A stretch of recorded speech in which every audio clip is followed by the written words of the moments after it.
होइन तपाईँ हामीले के गर्न खोज्दैछौँ? 1-200 रुपियाँका निम्ति, 2-4 डलरका निम्ति हामीले कस्ता प्रकारका सन्देशहरू प्रवाह गरिरहेका छौँ समाजमा?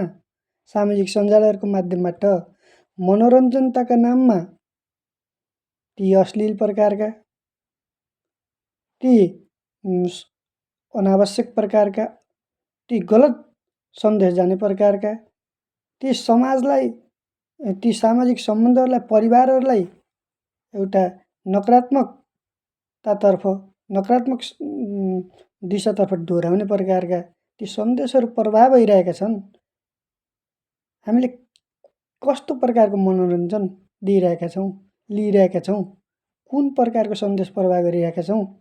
हाम्रो समाज, हाम्रो संस्कृति कतातर्फ जाँदैछ? यो सामाजिक सञ्जाललाई हामीले कुन रूपमा सदुपयोग गर्दैछौँ कि दुरुपयोग गर्दैछौँ? 2-400 रुपियाँ कमाउने नाममा हाम्रो मानवीयता, हाम्रो संस्कार, हाम्रो संस्कृति कता जाँदैछ? के यो विषयमा हामीले एउटा सचेत मानव भएको नाताले सोच्नु पर्दैन? हाम्रा केटाकेटीले के सिकिरहेका छन्? के सिकाइरहेका छौँ हामीले? हामीले यसो स्क्रोल गरेर हेऱ्यो, टिकटक हेऱ्यो, फेसबुकका रिलहरू हेऱ्यो, भिडियो हेऱ्यो, त्यहाँ के प्रभाव भइरहेका छन्? कस्ता प्रकारका सन्देशहरू दिइरहेका छौँ?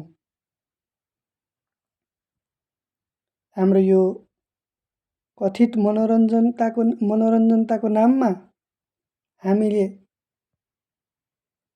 हाम्रो समाजलाई कता धकेलिरहेका छौँ? हामीले हाम्रा बालबालिकाहरूलाई, हाम्रा बच्चाहरूलाई, हाम्रो भावी सन्ततिहरूलाई कुन प्रकारको सन्देश दिइरहेका छौँ? के पैसाको निम्ति जे पनि गर्न सकिने हो?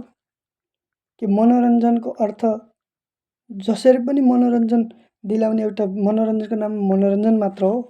के त्यो कला हो? के त्यो साहित्य हो? अचम्म छ। यस्तो नगरौँ साथीहरू, कृपया अनुरोध छ।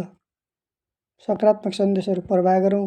भरमहरू, अश्लीलताहरू, यो प्रकारका एउटा परिवारलाई विखण्डन गर्ने प्रकारका, परिवारमा र बच्चाहरूलाई एउटा नेगेटिभ